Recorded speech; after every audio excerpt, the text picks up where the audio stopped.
welcome, and I'm glad you could join us here for the Montgomery Municipal Council program. I'm David Winstead, and I have with me here today Dick Katz, who is a Montgomery County resident from Chevy Chase Village, who's president of the Ravens. And thank you again, Dick, for joining us. It's really great to be with you, David. Yeah, well, I really appreciate it. You know, we'll confess that, you know, this channel is for the 19 municipalities in Montgomery County, and I know you live in one because we're neighbors. And exactly. So we're glad to hear you're part of the team here in Montgomery County. But we've lived in Chevy Chase Village now for over 40 years in the same house, just off Chevy Chase Circle. Right. And I've told you this story before, but when I was a little boy, my dad was in the Coast Guard, but at some point we lived in Chevy Chase, and we lived in Chevy Chase Village.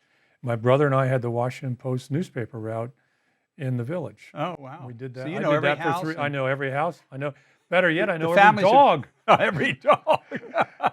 Got you. There were no leash laws there. Yeah, well, you know, I know it's a busy time for you. The season's just starting, and just as an opener and a confession, I am a Ravens fan, and I go to the home games. I know and you do. Grew up in Baltimore. Baltimore. Thank you very much. Well, it's a pleasure and something I love doing. And I guess my opening question, Dick, is, you know, you all, the Ravens as a franchise, and you've been in charge for 17 years, has been so highly successful with, you know, 2 Super Bowls and 13 championships and two AFC championships. So given your view of that success and management of that success, along with obviously Steve Bisciotti and Coach Harbaugh, what credit do you give? How have you been able to do that? 2 Super Bowls, 13, you know, league wins, and well, part of it is luck, honestly, but a lot of it is the continuity we've enjoyed. I mean, Ozzie Newsome, when the Ravens came to Baltimore and became the Ravens back in 1996, Ozzie Newsome didn't have the title of general manager, but he was the de facto general manager. His first draft, he selected Jonathan Ogden and Ray Lewis, both of whom went into the Hall of Fame. Right. So, I mean, and Ozzie was our general manager really through the 2018 draft. And then his protege, Eric DaCosta, took over as general manager. And Eric DaCosta had been with us for more than 20 years when he became the general manager. And they've got a process and a system that has worked well for us. A lot of the people who work with them have been with the organization for years and years. We have a number of people who moved to Baltimore with the Cleveland Browns and still work for us. Wow. So that continuity has really helped us. And John Harbaugh, we have a great coach. And the relationship between the general manager and the head coach is very strong. And that's just sort of how we've always run the organization. And Steve is a great owner. I mean, he really wants to win. Our objective is to win football games. We really focus on that as a mission. Right. And it's worked for us. And I think a lot of it is sort of the setup we've got, but the continuity over the years with so many people being there such a long time and sort of know how to do it, it's been very helpful. Oh, that's great. Well, I know the fans appreciate it. I mean, it's been a great legacy since '96, I guess it was. Yeah.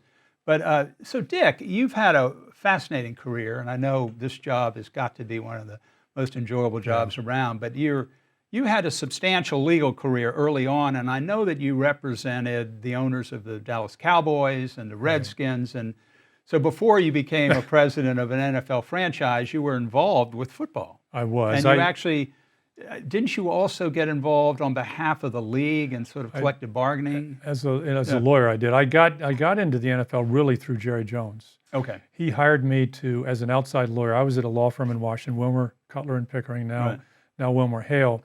And he hired me back in the 1980s to represent him in buying the Dallas Cowboys in Texas Stadium. Got it. So that's how I got into the business. Right. And then he was always fighting with the NFL, as you may recall. He doesn't anymore, but he used to. And so I would go to all the NFL meetings with him. And through that, I met a lot of people at the league office, but also a lot of other owners. So I got through that. I was involved in the original CBA that for the first time had a salary cap and free agency back in 1992, 93. So I represented the league, at the late stages of those negotiations, just advising really the management council, the ownership group. Right. And then over the years, I've gotten other assignments from people either wanting to buy the NFL, into the NFL, or wanting to sell a team. Right. So I did represent the estate of Jack Kent Cooke in selling the Washington team to Dan Snyder. And then I met Steve Bisciotti, the owner of the Ravens, when he hired me to buy the Baltimore Ravens from the Modell family. Wow. That was back in. So that's remarkably great legal experience and very, I mean, you know the business as good as anybody, right? I do. I learned a lot about the business really working Yeah. with Jerry and over the years and going to the league meetings. So I really do have when I took the job as president of the Ravens, when Steve hired me, I had a good background. And I think that's probably one of the reasons he hired me. Yeah, right. And you obviously managed the deal of his acquisition very well too. Yeah, that went very well. Went well for both sides. It's one of those deals where everybody came out a winner, I think. That's great. So as you look at I don't think everybody understands fully what the president of an NFL franchise, but you're essentially in charge of everything. You're correct? You're in charge of, obviously, the revenues with the broadcasting, both local and obviously NFL broadcasting. You oversee selling the tickets, overseeing operating the personnel. The stadium. We have roughly 250 full-time employees, not counting the players. And then on game day, with all the employees who work for us part-time, and then the employees who work for contractors whom we hire, we have another 3,500 or so people who work for us on game days when we're home. Right. So it's a large organization. You do everything from the marching band, which is a Baltimore tradition, to the cheerleaders, to the players, and it's a large group of people with all the problems and issues that arise out of that. There's all the money you have to worry about, and you have to worry about the revenue side, but you have to worry about the expense side as well. Right. I don't get involved in the drafting our players. I mean, I sit in on the meetings, but that's the general manager's job. But I do get involved in the budgets we use to how much money we're going to spend in a particular year on players. So that's those. So it's really, I get involved across the board. But obviously, I'm not calling the plays, thankfully, and I'm not selecting the players. Right. So, of those responsibilities, which are essentially a CEO responsibility, which ones have been most challenging? You mentioned, obviously the employment impact in Baltimore is huge, but which ones, just given your background and your 17 years with the Ravens, are always the ones the activities that consume your most of your time? Well, really personnel always consumes a lot of time. It really does. But you really, we're a small market team. Baltimore is, we're the 26th, 27th largest media market in the country. So we're all constantly worried about keeping pace with the larger markets and making sure our revenues are sufficiently high that we always have enough money to compete. And we do. And so we're a small market team. We're not a small revenue team. We're more of I would guess, sort of an average revenue team around the league. Right. So that's important to us. And it's not as though you need that money every year to compete. But over time, you need to make sure you're a viable entity, and then so you're always in a position to win football games. Right. I always say in the NFL, there's, in baseball, you see a small market team can have trouble generating enough revenue. In the NFL, because the national revenues are so large, it's not quite the same problem. And then we have a very effective salary cap as well. Right. So the combination of the salary cap and the CBA and really the national revenues that are shared equally by all teams mean that any team really can compete effectively. But it may not always be that way. So you have to make sure you have a solid financial base in order to be able to compete effectively in the league. Because if you're winning, everything works well. Right. Fans want to come to the stadium. Sponsors want to buy into you. Right. It works. When you're not winning, it's very difficult. Right. It's no fun. Now, back when you were talking a number of years ago at Chevy Chase Village, which I found very interesting, you did mention that, just economically, one of the challenges, and I don't know whether it's changed, but has been the ability to really, on the corporate level, to kind of fill out, the suites. And has that changed? No, because I know, having grown up in Baltimore, I know that over the couple, 3 decades, we've seen an attrition of Baltimore's lost a lot of Fortune 500 employers, companies over the years, and we've now got a couple of companies in this year went into the Fortune 500. But I think it's a small corporate market. Right. It's also a small market in terms of law firms, accounting firms, financial firms. There's not as many large law firms in Baltimore as there are in Washington, for example. Same on the accounting side, because the business market is smaller in Baltimore. The firms that service the business markets are smaller in size, and tend to make less money. Right. So it's always a struggle when you're talking about premium seating in a market like Baltimore. And the premium seating are the club seats and the suites. Right. But right now we're sold out on club seats for the year, as we have been forever. Oh, that's great. And our suites this year, we're totally sold out on our suites for the season. Oh, that's good news. So that's good news. No, we're doing well. Now we achieve that in part because our prices are lower. Okay. We cannot afford to charge the same prices for premium seating than you could charge in New York City, Washington, Dallas, Philadelphia, LA, San Francisco, or Chicago. Those kinds of New England, those kinds of markets are large markets, a lot of companies, and a lot of individuals with a lot of money. Right. We're a smaller market, therefore there's fewer people with a lot of money, and the people that have money tend to make a little bit less than you do in a major financial market like New York or Houston or Dallas or LA, San Francisco. So you're very much of a bi-metropolitan person. You live in the Washington metropolitan area and work in the Baltimore metropolitan area.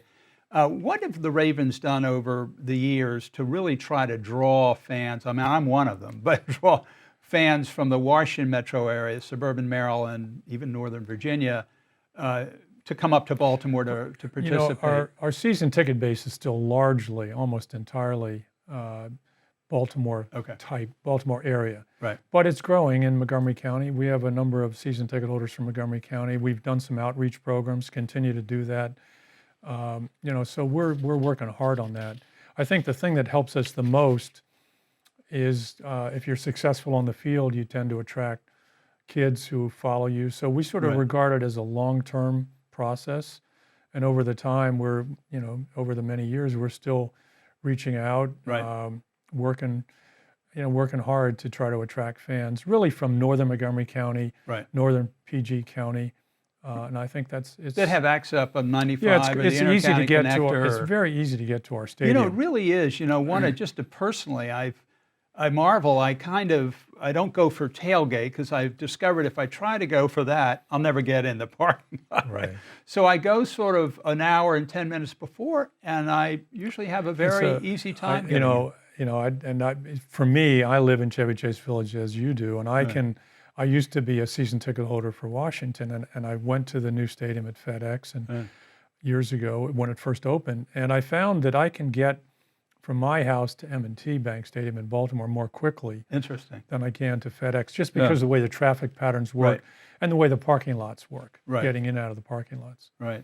Let me ask the question. You talked about all the different revenues, and I wanted to just ask about two things. How much of and I don't know whether this is a trade secret, but how much is generated by fans versus broadcast revenue versus other corporate sponsorship revenue? Is it a... Well, we don't publicly disclose that, but if you looked at an average team, I mean, the national what's happening around the league is national revenues that are shared equally are growing much more rapidly than local revenues. Okay. So national revenues are largely the national TV contracts. Right. And we just entered into a whole new 10-year set of 10-year contracts with the major networks and Amazon, not quite 10, but it can be extended that long. And there was again another increase. So then that's the major source of national revenue. Yeah, so it's the NFL is still one of the few things that can really attract large audiences, live audiences. Right. So at some points, like last year, when you looked at sort of the fall period of when TV is going for the ratings, 18 of the top 20 shows were NFL broadcast in terms of ratings. Yeah. So that continues to be true. We continue, and the NFL games in terms of ratings are doing far better than primetime television. So while the viewers that are attracted to primetime network television is going down year over year, we went down a little bit in the last election year in 20. We always tend to go down a little bit in 20 in election year, presidential election years. But we had a very strong 19, and we expect we'll do very well this year as well. So those national revenues are secure, solid for the next 10 years. And the way the contracts are done, there's a step increase every year. Okay. Over the based on sort of CPI or something like that? Or no, it's based on what's in the contract.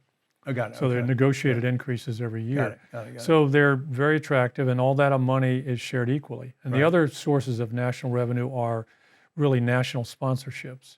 Right. So we get the right to sell the Baltimore Ravens logo to sponsors, but the NFL, which is a great logo. It's a great logo and a strong and a growing logo in strength. But the NFL is selling the shield.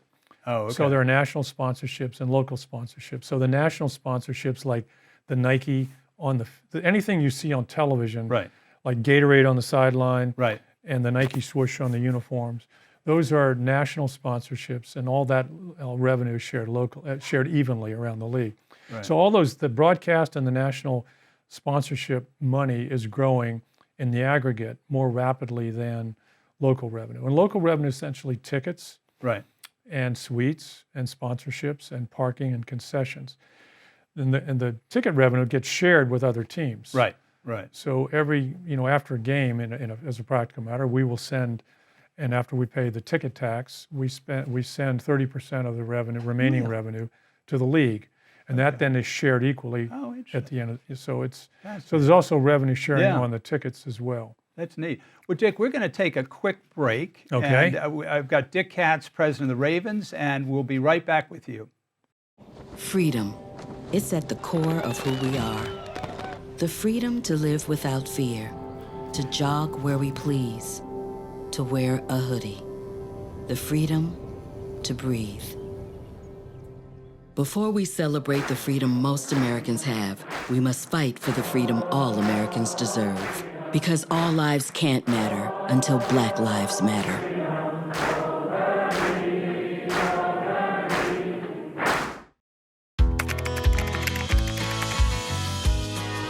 How you doing? Hey, Mason. Hey, Mason.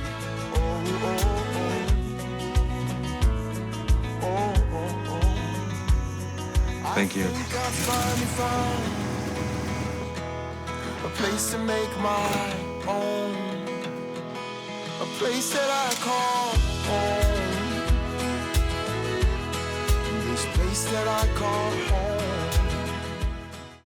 Hi, I'm David Winstead, and I have Dick Katz here, president of the Ravens, for this discussion. Dick, thanks again for being with us. I'm happy to be here, David. So, Dick, we talked a little bit about the team, the responsibility of the president in the last section. I'd love to just turn to the team a bit. Sure. We've had incredible legacy of great players, from Ray Lewis to Jonathan Ogden, who's a local boy here from Washington, to obviously now Lamar Jackson. What are as you work with a team and that kind of talent, what's your sense of the current team and the direction that you and Steve and the coaches are taking? Well, we're really excited about the team, and we've been in. Lamar joined us in 2018. That was his rookie year.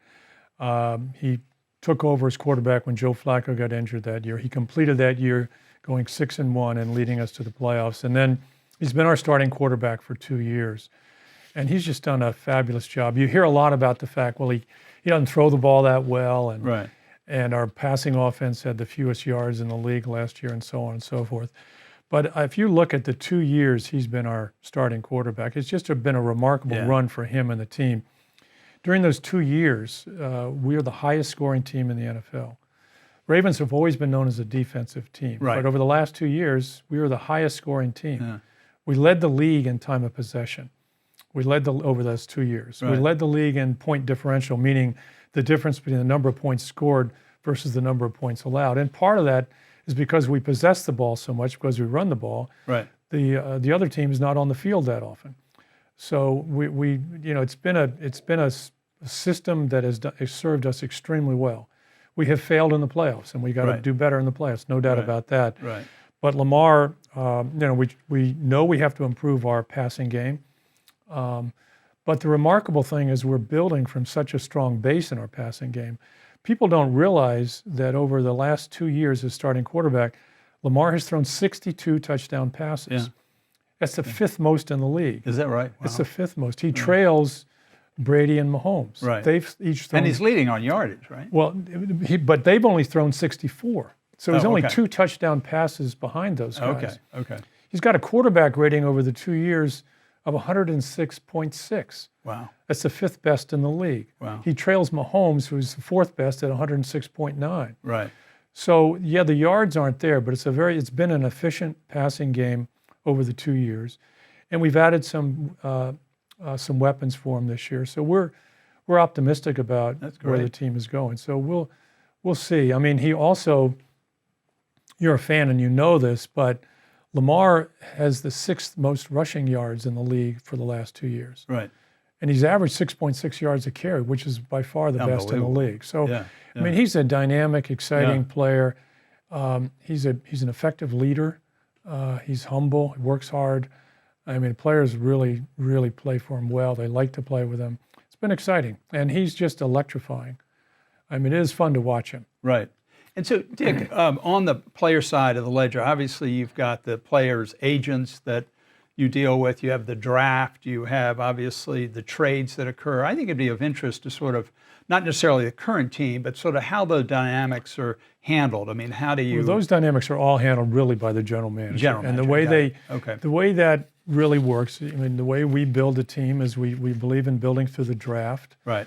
And one of the things we've been very effective at is stockpiling draft picks. So, every team is allotted 7 draft picks, but we always seem to have more. And that's in part because of what's a system called compensatory draft picks. Got it. So if you lose a free agent, and if you don't replace that free agent in general, you then get an extra draft pick. So we have led the league in compensatory draft picks since that system went into play. So by a lot. So we've been very effective at getting extra draft picks. So, and we've done a good job at drafting. Right. And I think that's served us well. Because that's sort of really key, isn't it? It is really key. And it's now sort of due diligence and research. It's that, and analytics has become more important. It's not. It's just another tool, but we've invested heavily in analytics heading into the draft, and that's become more and more important. In free agents, we tend to be a team that does not spend a lot for players who didn't grow up on the Ravens. Now, we do occasionally go out and spend money on a free agent who's not our own, but not that often. We try to look for bargains, and we try to fill in spots where we need them. We try to keep our players who we drafted and who've grown up as a Raven, foundational players. People like we just signed last October to long-term, very expensive deals. Marlon Humphrey at cornerback and Ronnie Stanley at left tackle. And those are guys that we would regard as foundational players for us, and those are the kinds of players we try to re-sign. And we got Lamar coming up, and we will get that contract done. And when is that, by the end of the season? No, he's under contract this year, and we've exercised the option for the 5th year. So okay. We would have rights to him both this year and next year. Got it. But we clearly want to get a contract done, and we publicly announced that. And Mark Andrews is our tight end, is another guy that we've publicly said we want to get an extension done with him as well. Yeah, no, those are two great objectives. Absolutely. So looking at the season, obviously last year we had a COVID season, and now the Ravens and the fans are looking forward to participating. What are some of the, we've certainly seen over this period of time with COVID, from the national level down to the local state level, a lot of different approaches. And I'm just curious, just a few comments of the protocols that you and your team and your staff are managing for this season. Well, I think it's a protocol it's part of the collective bargaining agreement. So when COVID hit back in March of 2020, we really the league and the union sat down and negotiated protocols, and and that governed how we operated last year. And then after the season ended, they negotiated a new protocol, which is very similar. It's a protocol based on a lot of testing. Right. But this year, there's a distinction between those who are vaccinated and those who are unvaccinated. If you're fully vaccinated, you only have to test every 14 days, and you don't have to wear a mask in the building. If you're unvaccinated, you have to test every day, and you have to wear a mask everywhere except when you're on the field participating as a player. So we, at the Ravens, we decided that we wanted all of our staff vaccinated. Right.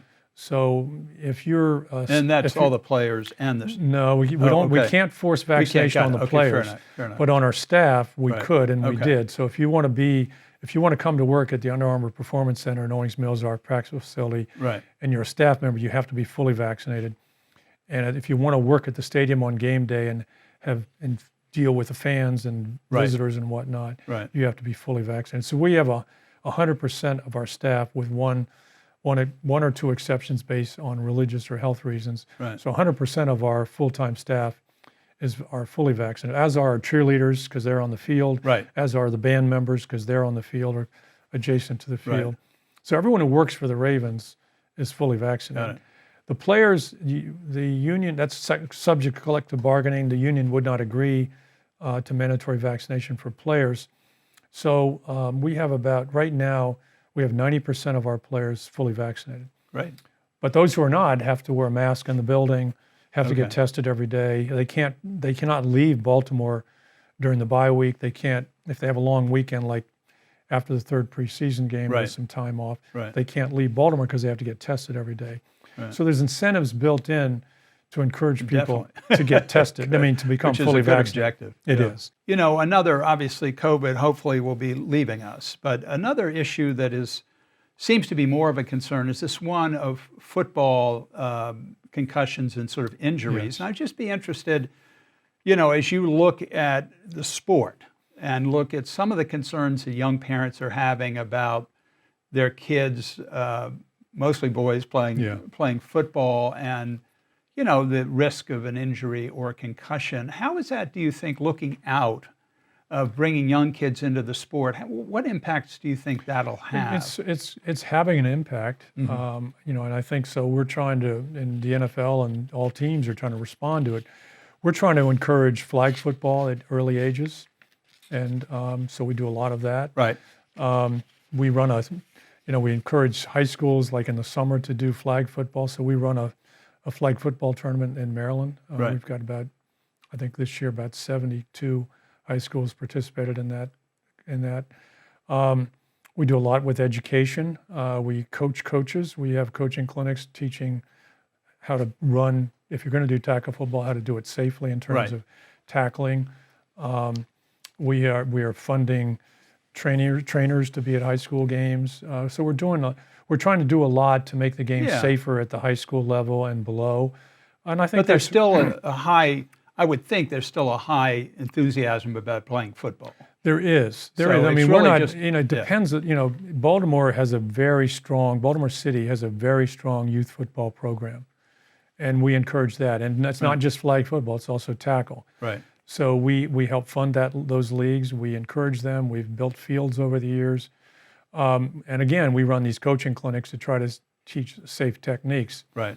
And the league itself, I mean, over the last 15 years, we have changed a lot of rules to make our game safer. Right. And we talk about it a lot. And a lot of that filters down to the college, the high school, and the youth football leagues as well. Right. So the safer techniques are being taught, the rule changes are being taught, much less hitting in practices, and safer techniques when you do Right. hit. Sort Concussions. of in terms of equipment and technology, that's kind of as good as it's going to get in terms of helmets. There's we're doing a lot of research on helmet technology. So helmets, I think, have a chance of getting better.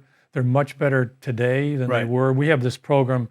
We hired a couple of universities who studied all the helmets on the market, and they do that every year. Then they grade them in terms of safety. Right. And we've eliminated a number of helmets that used to be used around the league, and that information then filters down to the colleges and the high schools. Right. So the helmet manufacturers they're getting better and better. There's a couple of new technologies out there, but no matter how good the helmets are, you cannot eliminate Right. all concussions. But Right. you can reduce the number of concussions. Right. But a lot of it is also the way you practice, the way the type of tackling techniques you use. Rule changes have had a big impact. Right. We have cut the number of concussions around the league, and I think that's That'll happening. continue. I think it'll continue, and I Yeah. think it's going to happen more and more at the youth level and the high school level hope as so. well. I hope so too. Yeah. But there's still a lot of enthusiasm for it. Yeah. It's such a great game. it is a It's great just- game. It's a great game. So as a last question, you know, I think you've answered this. There's sort of, is it more important to win or make money? I think you've answered that. You've said That's an easy one. okay. It's winning. We're an unusual business. Our objective is not to maximize profits, it's Right. to win football games. Got it. When you win football games at the NFL level, the food tastes better, the sun shines brighter, the wind's always, everything's better. Yeah, yeah. And you have that purple haze around you in the stadium because everybody's wearing Yes. purple. Yes. So one quick response on this one. So the 2 Super Bowls, the 13 AFL championships, the league AFC championships. How has that impacted? It's playoff. It's Playoff. not championships. No, Yeah, no, no. yeah. The playoff. How has that impacted value for the team? I mean, does that? It does bounce it up. Yeah, If you use Forbes as a barometer of value, Right. that's what you. If you look at that, they just came out with their most recent rankings or something, and I think we were number 16 or 17. I don't remember, but there's about 4 or 5 teams right together between like 13 and 18 or something like that. But a lot of that is market size. Yeah. Okay. Market size. I see. Market size is really the. Market size is the big got it, yeah. determinator and determining factor for many. And then you also have sort of generational, like teams like, we're about the same in that Forbes listing, which again I don't know how to do. I don't know if it makes any sense or not. But in that listing, we're almost identical to the Steelers. They're a little bit ahead of us, Right. but they've been around many years, and so. The towns are somewhat the same too, aren't Oh yeah, they? they are. Yeah. They're bigger yeah. market. Yeah. Okay. We're 26, 27. I think they're 17 or 18. But they've been around forever. So the generational, the legacy they have adds value as well. Yeah. Teams like the Steelers, the Bears are in a big market anyway, but the Packers. Yeah. The Packers, because of their legacy, that means something. I mean, Right. we've only been around, for 26 years, basically. Right. Those teams have been around nearly 100 years, Yeah. and that makes a difference.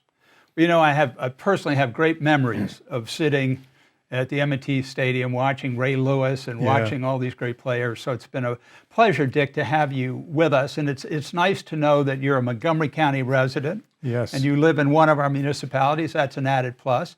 And I just hope you keep in mind, this whole issue of developing fans in our Oh, we are. neighborhoods. No, we'd love You to got do more. one here, but I hope there's more coming. I think there will be. And thank you for having me. Really Thank you, appreciated the Dick. talk. Appreciate you taking the time. Take care now. And thanks again. I'm glad you could attend, and I hope you enjoyed this MMC program. Thank you.